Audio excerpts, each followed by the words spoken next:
Hi, glad you're back. Today we'll be tackling the topic of writing a rhetorical analysis. And here's a pro tip to get you started from somebody who's graded a lot of them. It really is rhetorical analysis.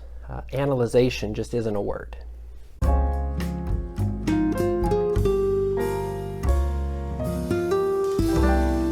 Rhetorical analysis can sound kind of complicated at the beginning, but it's not that hard once you really understand what it is that you're supposed to be doing.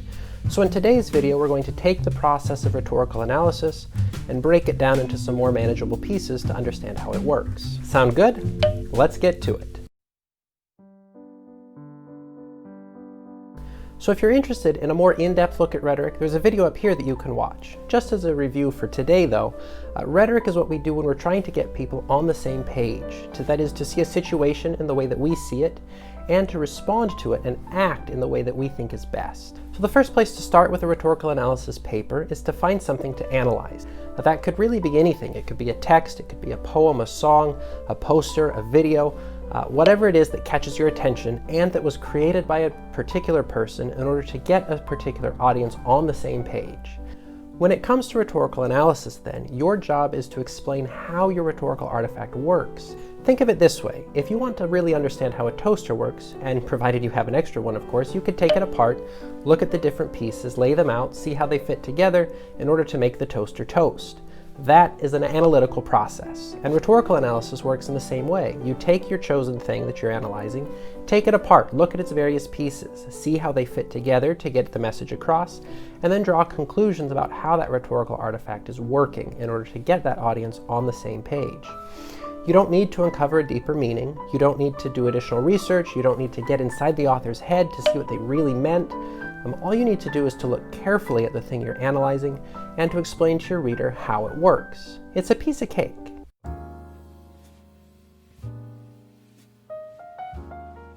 So when you're writing a rhetorical analysis, your goal really is to explain to your reader how the thing you're analyzing works in order to get its audience on the same page as the creator. And that's a pretty straightforward goal, but how do you really go about doing that?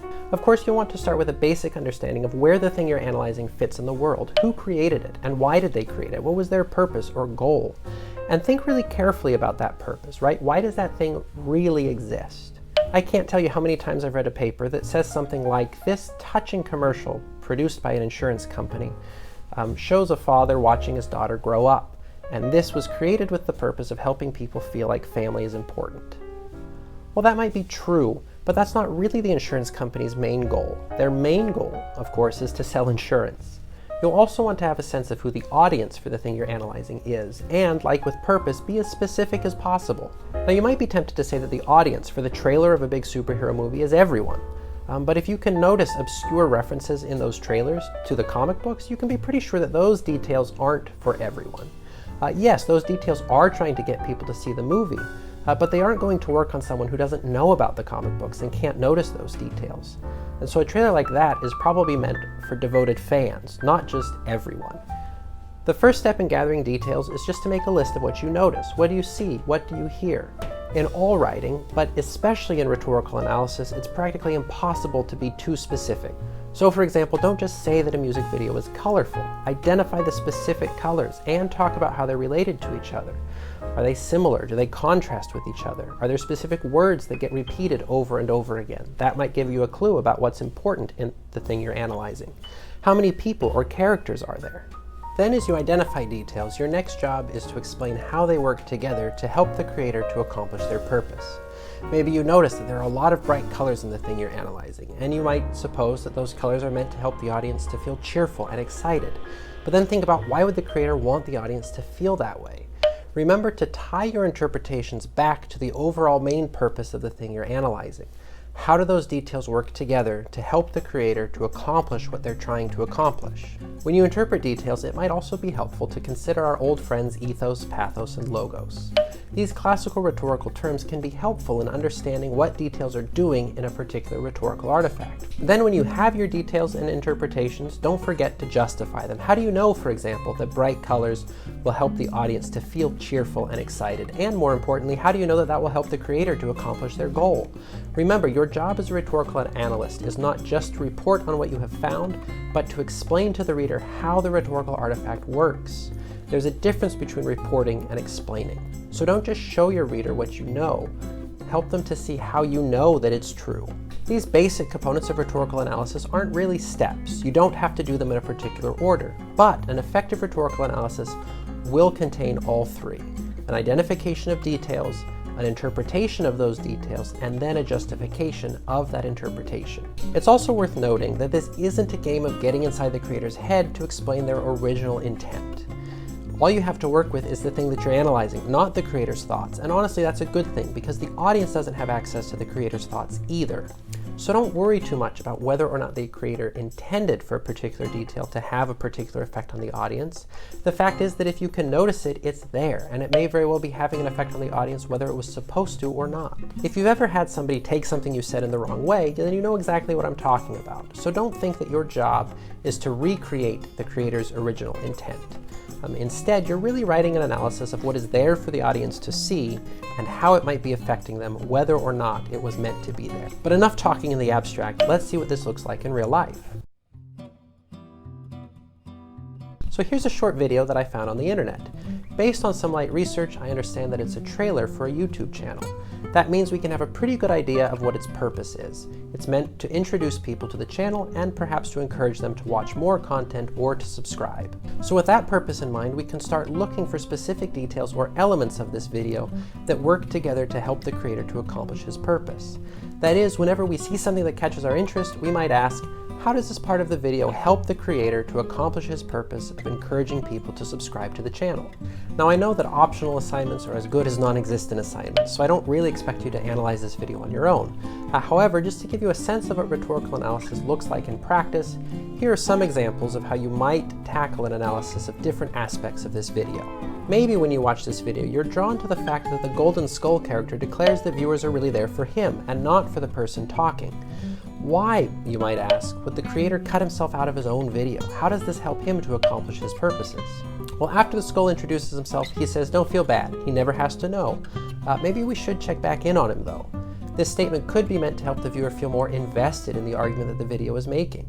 The skull is letting the viewer in on a secret, and then inviting them to carry on watching as if nothing had ever happened. By putting the scenario in the video, the creator is giving his audience an opportunity to feel like they have privileged knowledge, and he gives them a sense that they're engaged in the content on a different level.